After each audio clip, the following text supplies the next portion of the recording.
ये 13 जून और उसके बाद की तस्वीरें हैं। ईरान ने इजराइल पर इतनी मिसाइल बरसाई कि दुनिया में मिसाइल अटैक का हर रिकॉर्ड टूट गया। क्या तेल अवीव, क्या हैफा और क्या इजराइल का डिफेंस सिस्टम। ईरान की मिसाइलों ने इजराइल के हर कवच को भेदा और बता दिया कि जब उसकी मिसाइल फायर होती है तो उन्हें रोकना ना तो इजराइल के बस की बात है और ना अमेरिका के। और अब यह खबर आई है कि इजराइल को बचाने के चक्कर में ट्रंप ने अपना हाथ जला लिया है। रिपोर्ट है कि इजराइल को ईरान से बचाने के लिए अमेरिका ने जब अपना सबसे बेहतरीन मिसाइल डिफेंस सिस्टम थाड एक्टिव किया तो ईरान की मिसाइलों को रोकने में थाड का 20% मिसाइल स्टॉक खत्म हो गया। यानी अमेरिका ने जिस मिसाइल डिफेंस सिस्टम को रूस और चीन से बचने के लिए तैयार किया उसकी 20% मिसाइल तो सिर्फ ईरान को रोकने में इस्तेमाल करनी पड़ी। नेतन्याहू की दरखास्त पर डोनाल्ड ट्रंप ने एक नहीं बल्कि दो थाड मिसाइल डिफेंस सिस्टम इजराइल में तैनात किए हैं और इनका इस्तेमाल उन 12 दिनों में जमकर हुआ जब ईरान और इजराइल के युद्ध को दुनिया ने तीसरे विश्व युद्ध की शुरुआत के तौर पर महसूस किया।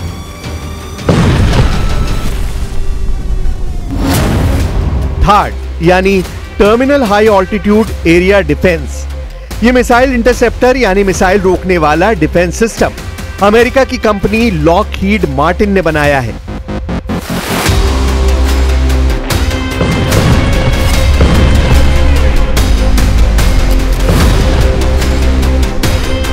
अमेरिका के रक्षा मंत्रालय यानी पेंटागन से थाड को लेकर कुछ सवाल पूछे गए हैं जिससे न सिर्फ इजराइल बल्कि अमेरिका के पूरे डिफेंस सिस्टम की पोल खुलती हुई नजर आ रही है, क्योंकि यह खबर अब वर्ल्ड हेडलाइन बनकर डोनाल्ड ट्रंप और बेंयामिन नेतन्याहू को परेशान कर रही है।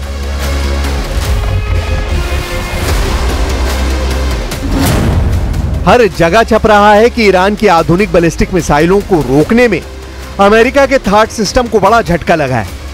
सिर्फ 12 दिनों में उसका 20% स्टॉक खत्म हो गया। अब अमेरिका को अपना स्टॉक भरने में 8 साल का वक्त लग सकता है। थाड के एक मिसाइल इंटरसेप्टर की कीमत 106 करोड़ रुपए बताई जाती है। 2024 में अमेरिकी सेना को सिर्फ 11 थाड इंटरसेप्टर मिले थे। 2025 के अंत तक अमेरिका को 12 और थाड इंटरसेप्टर मिलने की उम्मीद है, जबकि 2026 में अमेरिका थाड के लिए 25 से 37 नई मिसाइल बना पाएगा। इसकी लागत बहुत ज्यादा है। थाड के एक मिसाइल इंटरसेप्टर की कीमत 106 करोड़ रुपए बताई जाती है। यह खबर अमेरिका से लेकर इजराइल और यूरोप से लेकर ईरान और चीन के मीडिया में हेडलाइन बन चुकी है। जाहिर है इस खबर ने पेंटागन में हड़कंप मचा दिया है। 12 दिन के युद्ध के दौरान ही अमेरिका ने थाड की इतनी मिसाइल जाया कर दी जिनका उत्पादन करने में उसे कई साल लग जाएंगे। और 12 दिनों के युद्ध में ईरान ने इजराइल के ऊपर करीब 600 मिसाइल दागी थी। उनमें से 50 से 60 मिसाइलें इजराइल में गिरने में कामयाब रही थी।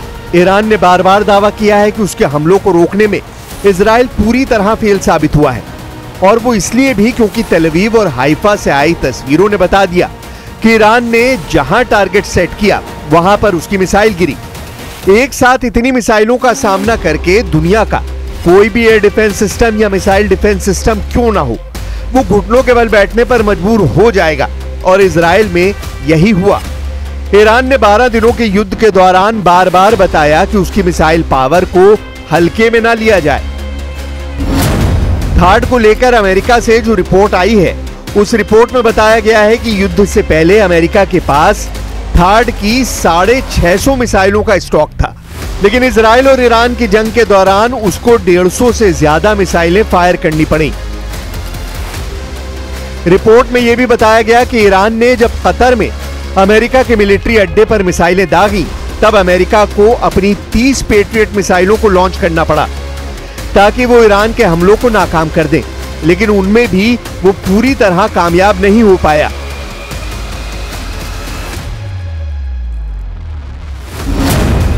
रिपोर्ट के मुताबिक अमेरिका के थाड मिसाइल डिफेंस सिस्टम ने इजराइल के एरो 2 और एरो 3 इंटरसेप्टर के साथ ईरान की 574 मिसाइलों में से 201 मिसाइलों को तबाह किया। बाकी मिसाइलों को दूसरे डिफेंस सिस्टम ने नष्ट किया।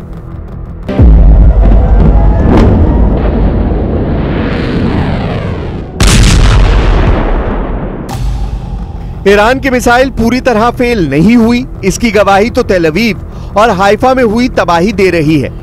इसीलिए यह कहना कि थाड या एरो पूरी तरह कामयाब रहे, यह सरासर गलत है, क्योंकि तेल अवीव के बीचों बीच ईरान की मिसाइल गिरी है, जबकि ईरान का दावा है कि उसने इजराइल के सीक्रेट अड्डे नेवतिम एयरबेस को भी टारगेट बनाया है, जहां पहले से ही थाड मिसाइल डिफेंस सिस्टम तैनात है।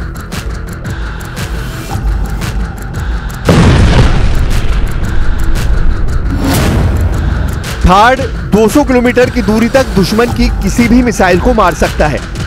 यह 150 किलोमीटर की ऊंचाई तक किसी भी मिसाइल को इंटरसेप्ट कर सकता है। अमेरिका के पास थाड की 7 बैटरियां हैं। एक बैटरी में 6 ट्रक माउंटेड लॉन्चर होते हैं। दुश्मन की मिसाइल को रोकने के लिए थाड सिस्टम के एक लॉन्चर से एक बार में 8 मिसाइल दागी जा सकती हैं, यानी पूरी बैटरी में कुल 48 इंटरसेप्टर मिसाइल होती हैं। इसे ऑपरेट करने के लिए 95 सैनिकों की जरूरत होती है।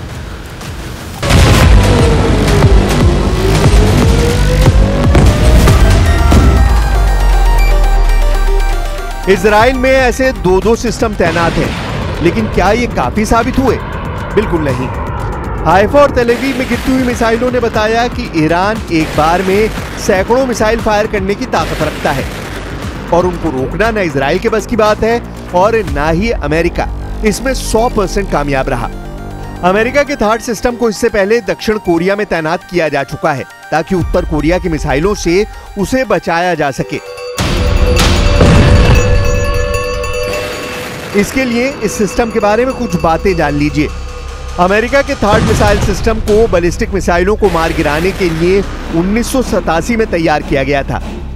थाड का रडार आसपास की मिसाइल को उसकी लॉन्चिंग स्टेज में ही पकड़ लेता है और टारगेट को शुरुआत में ही खत्म कर देता है। युद्ध के हालात में इस सिस्टम को सिर्फ 5 मिनट में एक्टिव किया जा सकता है। अमेरिका के एक थाड मिसाइल डिफेंस की एक बैटरी यानी 6 लॉन्चर्स के साथ इस सिस्टम की कीमत करीब 25,000 करोड़ रुपए है।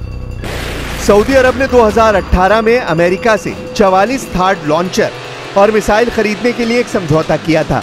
इस सौदे की कीमत 1.25 लाख करोड़ रुपए के करीब थी। इस तरह आप अंदाजा लगा सकते हैं कि अमेरिका का यह मिसाइल डिफेंस सिस्टम कितना महंगा है, और हर देश ऐसे सिस्टम खरीदने की हैसियत नहीं रखता। 12 दिन के युद्ध में एक तरफ तेल अवीव दहला तो दूसरी तरफ तेहरान, दुनिया की 2 राजधानी 12 दिन की जंग में बड़े बड़े धमाकों की गवाह बनी। एक तरफ ईरान के हमले और दूसरी तरफ इजराइल के अटैक।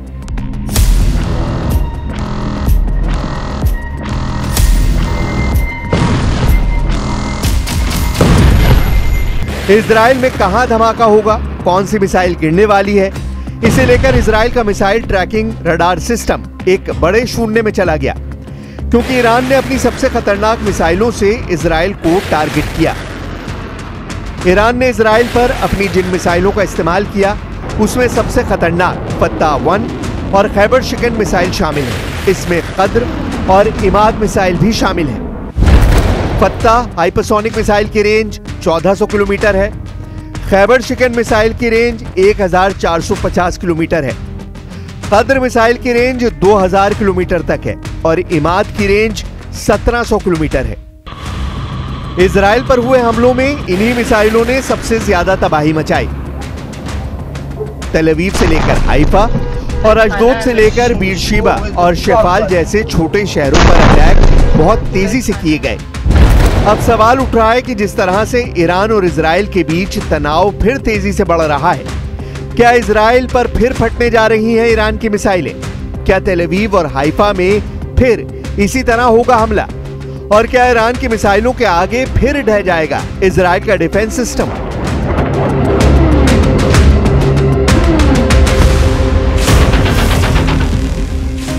युद्ध के दौरान नेतन्याहू को अपनी एरो डिफेंस सिस्टम को लेकर भी बुरी खबर मिली थी।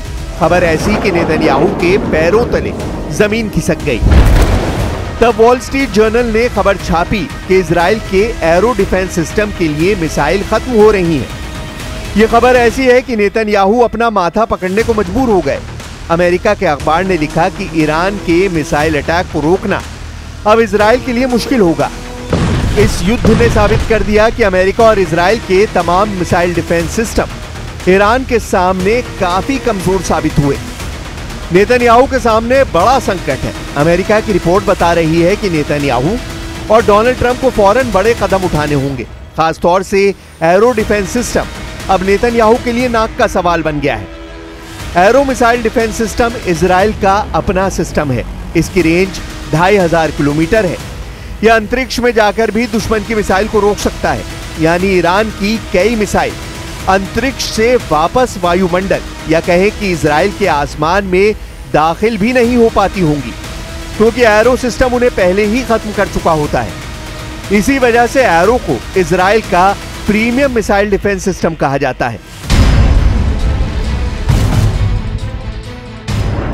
ये ईरान की मिसाइल रोकने के लिए इजराइल का मल्टी लेयर डिफेंस सिस्टम का हिस्सा है। और जब तक नौबत डेविड स्लिंग या फिर आयरन डोम की आती है, उससे पहले ही एरो मिसाइल डिफेंस सिस्टम अपने टारगेट को अंतरिक्ष में खत्म कर चुका होता है। लेकिन एरो को लगातार इस्तेमाल करने से इजराइल की युद्ध वाली फैक्ट्री पर जबरदस्त दबाव पड़ा है, क्योंकि गोली से लेकर मिसाइल तक दुश्मन को खत्म करने वाले हर हथियार की एक कीमत होती है। एरो सिस्टम की एक मिसाइल की कीमत $30 लाख है, यानी करीब 26 करोड़ रुपए। और शुरुआती दिनों में ही इजराइल का एरो मिसाइल डिफेंस सिस्टम का बिल करीब 2600 करोड़ रुपए आ चुका था। इजराइल में हर लोकेशन को बचाना नेतन्याहू की जिम्मेदारी है, और वो जानते हैं कि ईरान जब हमला करता है तो उसके टारगेट पर इजराइल के बड़े से बड़ा मिलिट्री टारगेट होता है। इन हमलों के दौरान नेतन्याहू ने इजराइल के सबसे नाजुक ठिकानों पर मिसाइल गिरते हुए देखी है। फिलहाल जिस तरह से ईरान और इजराइल के बीच अब भी तनाव बरकरार है, किसी भी एक छोटी सी गलती से फिर से बड़े युद्ध की वजह बन सकती है। ईरान और इजराइल के युद्ध को लेकर हालात बहुत ज्यादा गंभीर बनते जा रहे हैं, क्योंकि दोनों पक्ष एक दूसरे को बार बार ललकार रहे हैं। एक दूसरे को तबाह करने की गारंटी दोनों तरफ से दी जा रही है। लेकिन 12 दिन के युद्ध का बड़ा सच ये है कि इजराइल को ईरान से लड़ने के लिए अमेरिका की मदद जरूर चाहिए, और उसके बिना वो ईरान का कुछ नहीं बिगाड़ पाएगा। इस बात का एहसास नेतन्याहू को हो चुका है। लेकिन सवाल है कि अगर आगे युद्ध का खतरा बढ़ता है तो डोनाल्ड ट्रंप इजराइल को बचाने के लिए किस हद तक जाएंगे, क्योंकि सिर्फ 12 दिन की जंग में ही उनका 20% मिसाइल गोदाम खत्म हो गया है, जबकि ईरान ने कहा है कि वो कई सालों तक ऐसे ही रोज इजराइल पर हमले कर सकता है।